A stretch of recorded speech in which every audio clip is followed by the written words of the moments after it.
Сәлеметсіздер ме балақайлар? Қазақ тілі сабағын бастаймыз. Бүгінгі сабағымыздың тақырыбы аңдар саяхаты. Балалар, енді тапсырмаларды орындауға көшейік. Бірінші тапсырма. Тыңда, қайтала. Мен автобуспен барамын. Түлкі не дейді екен? Мен ұшақпен барамын. Ал арыстан немен барады екен саяхатқа? Мен пойызбен барамын. Ал қоян болса, немен барады екен?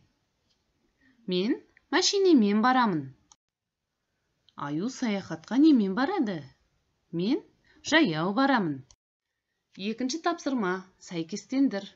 Балалар, бұл жерде мына суреттегі аңдар мен бірінші бағандағы көліктерді сәйкестендірейік. Қоян саяхатқа немен барады? Машинемен барады. Ал түлкі болса, ұшақпен барады екен. Қасқыр болса, автобуспен барғанды жақсы көреді екен. Ал аю жаяу жүргенді ұнатады екен. Ал арыстан болса, пойызбен саяхатқа шыққанды өте жақсы көреді екен. Балалар, сіздер де осылай дұрыс сәйкестендірді деп ойлаймын. Үшінші тапсырма. Бастыр, сыз. Балалар, берілген мына ирек сызықты әдемілеп бастырып сызамыз.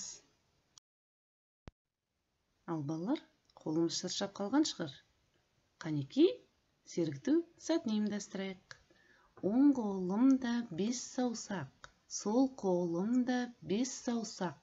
5-ке 5-ті қосқанда болады екен 10 саусақ.